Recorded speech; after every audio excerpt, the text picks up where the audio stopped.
बऱ्याचदा student point of व्ह्यूने म्हणतोय की विचार आला मनात, गुगल आणि झालं. मग त्या म्हणजे ऑफकोर्स ही गोष्ट खूप सोपी झाली आजकाल आणि त्या पॉइंट ऑफ व्ह्यूनी मी या जनरेशनला खूप लकी म्हणेन की बोटाच्या ह्याच्यावर आले. पण नक्कीच या गोष्टीवर स्वतःनी कंट्रोल ठेवा असं मला वाटतं की तुम्ही स्वतः एक्झिबिशन्स बघा, आर्टिस्टशी बोला, राईट. म्हणजे त्या पॉइंट ऑफ व्ह्यूने सुद्धा डेव्हलपमेंट जी आहे, सेल्फ डेव्हलपमेंट, ग्रोथ, त्याच्यामुळे नक्की फरक पडेल असं म्हणू शकेन याला. हो, आता नेमकं काय माहिती आहे का, डिजिटलायझेशनला जरी तुम्ही सगळेजण जवळ आलात किंवा काय आला, आता तो परत फरक आहे. म्हणजे 4x4 फुटाचं पेंटिंग 5x5 इंचाचं स्क्रीनवर बघणं आणि अख्खं 4x4चं पेंटिंग ह्या 2 डोळ्यांनी अख्खं बघणं, हा जो फरक आहे तो नेहमी असणारच आहे. तुम्ही पार त्या 4x4च्या स्क्रीनवर किंवा टॅब घेतला, आयपॅड घेतलं, 12x12 इंचाच्या स्क्रीनवर भेटलं आणि ते झूम करून बघितलं, पार तुम्हाला कॅनव्हासचे ग्रेन्स दिसायला लागले. पण जेव्हा तुम्ही अख्ख्या पेंटिंग समोर उभारून जो आनंद मिळवणार आहे झूमवर तुम्हाला मिळणार नाही. हा तुम्ही ते स्टडीड लेवलला बघू शकता, बुद्धी लेवलला बघू शकता, सगळ्या गोष्टी हे करू शकता. परत मी तेच म्हणतो ना, चित्र ही अनुभूती आहे. तुम्ही पण बघून जेव्हा अनुभूती घेता तेव्हा त्या चित्राचा आनंद घेऊ शकता. तेव्हा ते चित्र तुम्हाला ऑब्झर्व करता येतं, तेव्हा ते चित्र तुम्हाला समजतं, तेव्हा ते चित्र तुमच्या मेमरीमध्ये राहतं कायम, किंवा ते वाटायला लागतं की बाबा हे छान आहे काय, ते माझे डोळे थोडे तरी आनंदित झाले किंवा ते फिलिंग आलं. मग ते तुमच्या स्क्रीनवर ते देणार नाही. स्क्रीनवर तेव्हा तुम्हाला ते जे काय अनुभूती आहे ती देणारच नाही.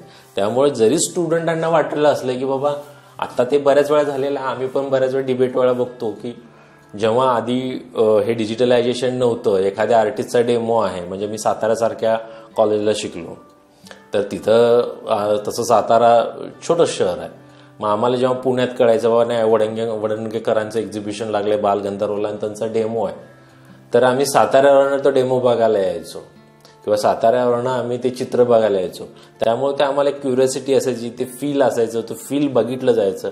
किंवा मी पण जेव्हा पुण्यात आलो, डेमॉन्स्ट्रेशन, सगळे डेमॉन्स्ट्रेशन बघा, ते ब्रशिंग, हँडलिंग, त्या ब्रशिंगचा आवाज, ते ग्राइंडिंग, जरी तुम्ही युट्यूबवर ते ब्रश लावताना बघता पण त्या आवाजाशिवाय त्याचं वेट कळत नाही, फील कळत नाही. आता तिथं फक्त ह्याच्यावर झूम असतं ब्रश आणि कॅनव्हासवर, पण अख्खं जेव्हा आर्टिस्टची बॉडी लँग्वेज त्या ब्रशच्या टोकाला जात असते, तुम्ही फक्त सेन्सिटिव्हिटी तिथं दिसत नाही. त्यामुळं ती अख्खी जी काय जेव्हा काम करत असतो आर्टिस्ट, प्रत्येक आर्टिस्ट तो फक्त काय एवढ्या टोकांनी असं करत नसतो, त्याचं अख्खं मन, शरीर हे सगळं काम करत असतं त्या ह्याच्यात, आणि तिथून ते तिथं ट्रान्सफर होत असतं.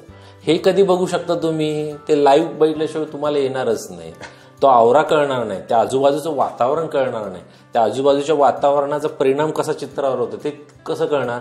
मी माझ्या स्टुडिओत काम केलं आणि युट्यूबवाल्यांनी शूट केलं ते तुम्हाला तेवढंच आहे ना. त्यामुळे तुम्हाला फक्त सरफेस रिझल्ट दिसेल.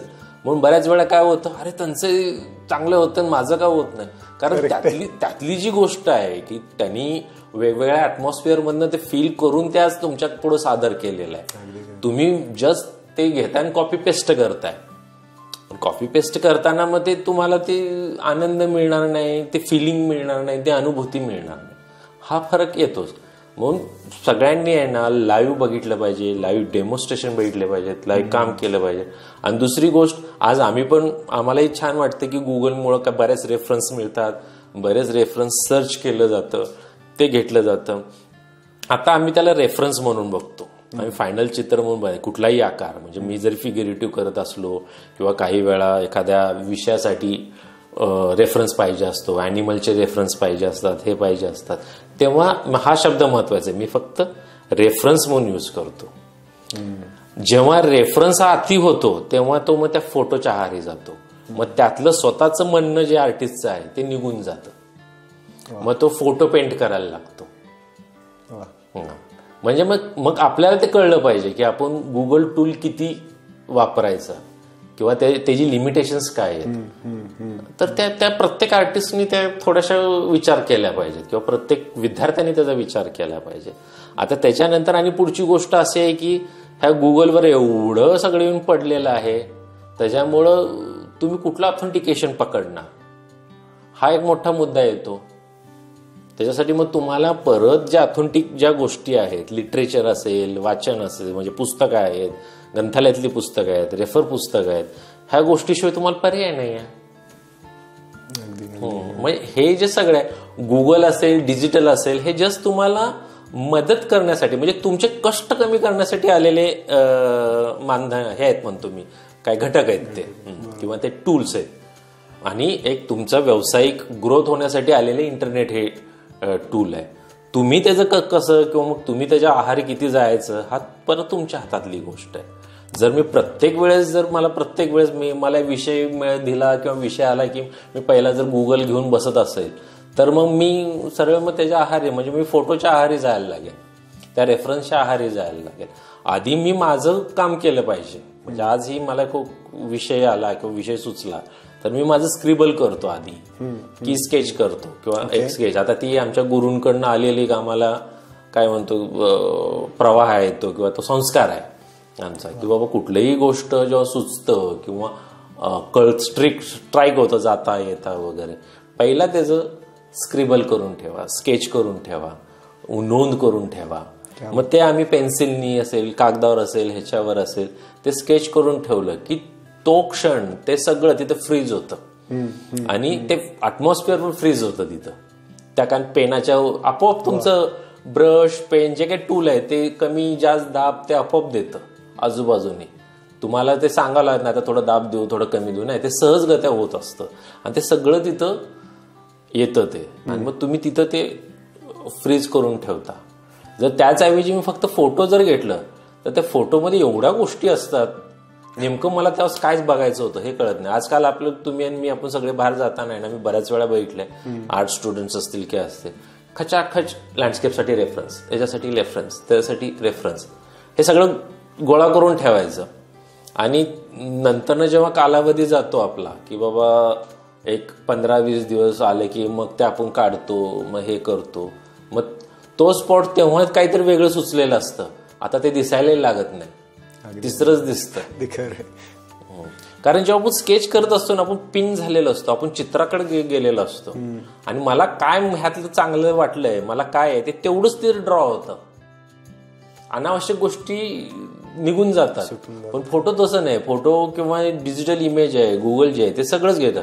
तसं मी माझं पहिल्यांदा ड्रॉ करतो, ते सगळ्या गोष्टी ड्रॉ करतो. मला ही जी गोष्ट ही फाईन करायची, मला एखादी फिमेल करायची किंवा ते जर्क मी आधी ड्रॉ केलेला आहे, बाबा मला ह्याचे फोल्ड जरा छान केले, ते परफेक्ट फोल्ड कुठं येईल, परफेक्ट जरासं काही लाइटिंगचं काय मिळतं का, त्याचं डायमेन्शन आणण्यासाठी काय मिळतं का, तर त्या गोष्टी मी मग सर्चला जाईन, त्या गोष्टी मी रेफरला येईन. म्हणून गुगल हे फक्त रेफरला असावं, ते सर्वस्व नसावं.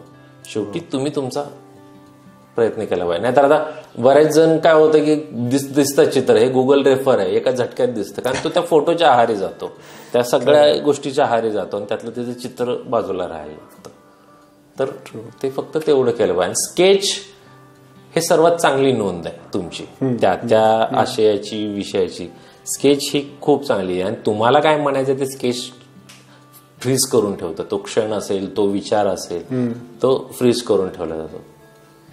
तुमचा फोटो तेवढा फ्रीज करत नाही. फोटो सगळ्या अनावश्यक पण त्याच्यात ठेवतो असं आहे. आणि आपल्या जे काही गोष्टी आहेत, आता इथून घरी जाईपर्यंत मी आत्ता ज्या काही गोष्टी आठवलेल्या त्यातल्या कितीतरी गोष्टी विरळून गेलेल्या असतात, ते मला कष्टाने आठवावं लागतात परत. अशी ती गोष्ट आहे गुगलची.